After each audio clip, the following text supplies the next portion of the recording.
Naispatan natin ang dalawang magkaibigan sa social media dahil hindi lamang sila mga basta-bastang vlogger. Ang kanilang mga post abay nakasentro ho sa paglilinis nila mismo ng mga ilog, paradong kanal at kalsada sa Laguna at maging dito sa Metro Manila. Sino ba sila at bakit nila ito ginagawa? Yan po ang aming tinutukan.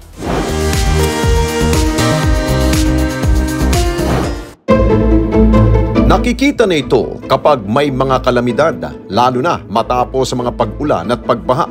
Santambak na basura ang naiiwan sa ating paligid.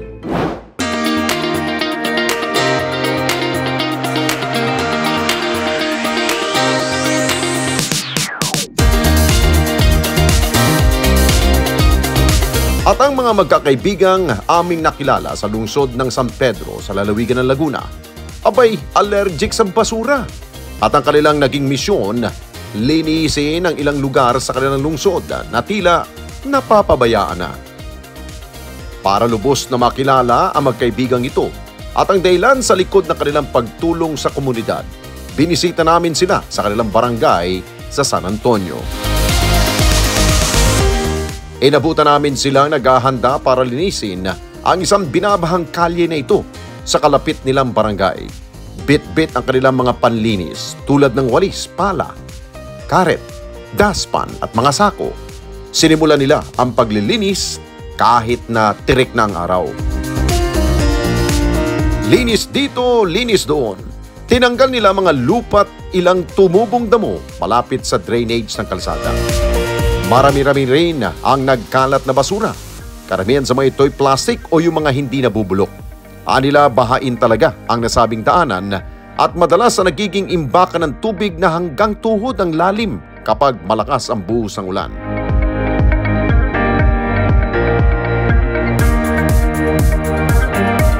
Si Roel, o mas kilala bilang Owen, ang pasimuno ng mga paglilinis.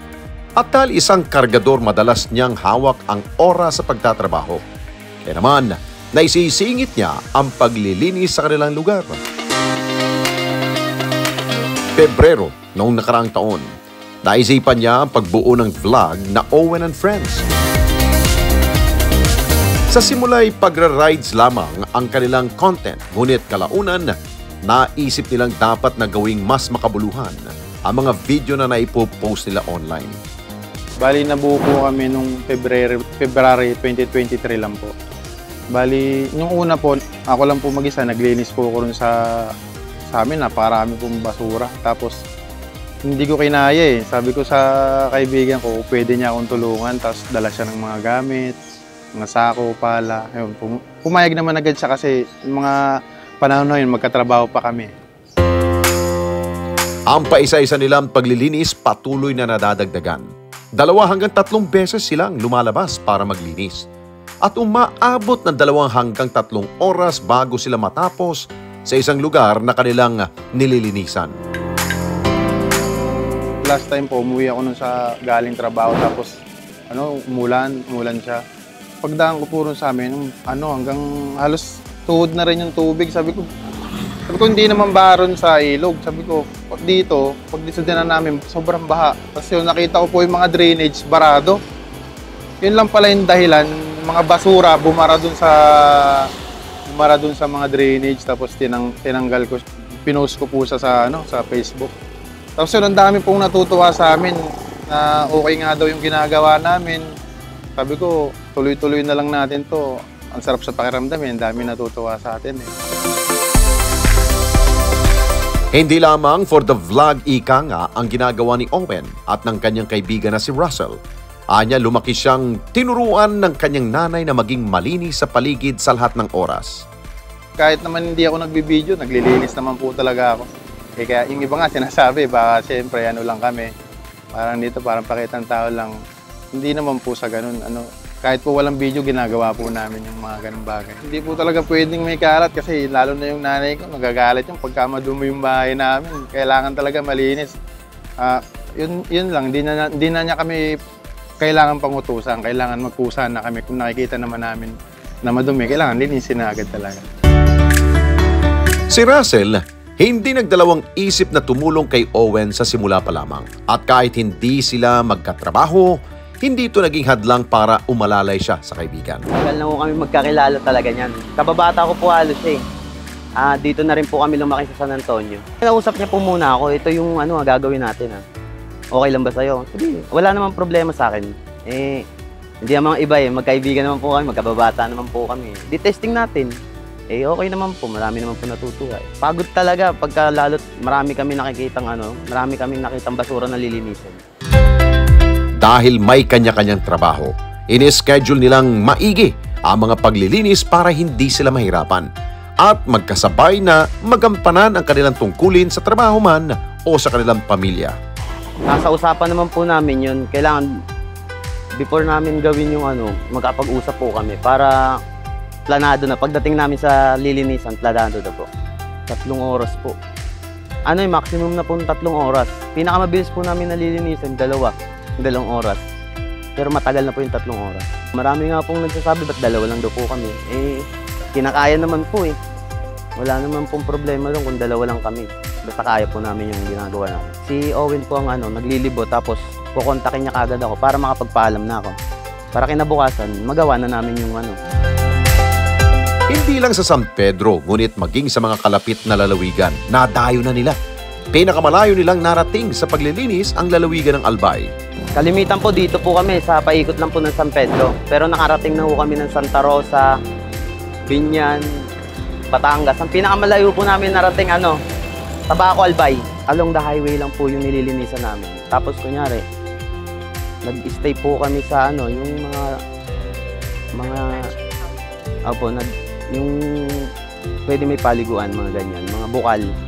Pag may nakita po kami mga basura, yun, nililinisan na rin po namin. Batid nila na hindi basta-basta ang kanilang ginagawa, lalo na pinaghahalo-halong kalat ang kanilang nililinis. Ilang beses na kasi silang nakakakuha ng mga patay na hayop sa ilang kanal at estero na kanilang nililinisan. Yung una po parang di naman kami sa mga mga basura. Tapos ngayon, dami nagko-comment sa amin na delikado nga daw talaga yung ginagawa namin. Pwede kami ma-infection daw. Kaya nagpo-provide na lang po kami ngayon ng mga guantes para tapos pag-uwi sa bahay, naliligo, nag-alcohol para kahit paano po safe naman po kami. Sa mga creek, kasi kalimitan po, syempre halo-halong basura. May mga patay na. Yun lang po ang challenges namin dyan sa mga Tapos ngayon, tulad na itong klima natin, napakainit. Yan, ganyan lang naman po Pero kalimitan, okay naman po Masaya naman po. Malaking bagay din sa kanila ang suportang nakukuha sa kanilang pamilya, lalo na sa kanilang mga asawa. Kaya bilib rin po ako sa asawa ko kasi sinusuportahan niya po ako sa mga ganitong bagay. Never niya po pinigilan. Basta po ang importante po sa kanya pag uwi po, kailangan talaga ng alcohol, ligo kasi for safety kasi may anak din po kami. Sa kabila ng ilang mga pag-aalinlangan, naniniwala si Owen na ang ginagawa nilang ito nagsisilbing malaking tulong hindi lamang sa kanilang komunidad at kapaligiran. Nagiging inspirasyon din sila sa iba na posibleng maging bahagi ng isang pagbabago, lalo na kung hindi lamang ito para sa ating sarili. Ang saya din po kasi ang dami pong nagko-comment, ang dami pong nagpi-PM sa amin na sir, sama daw sila sa amin, mga ganun. Sabi, yung iba po kasi malayong lugar sila. Sabi ko, pagka pasyal kami sa inyo, tapos sila gusto pong pumasyal dito. Tapos yun, dami pong nagko-comment sa amin. Tuloy-tuloy lang daw kami sa mga ginagawa namin.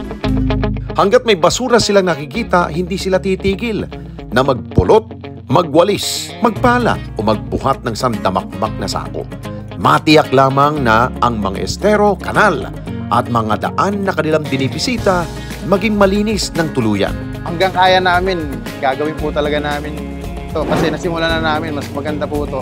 Kasi dami na-inspire yung mga magulang. Gusto nila na ma-inspire sa amin yung mga anak nila, gayahin. Mga ganun po. Kaya hindi po kami titigil hanggat kaya po namin.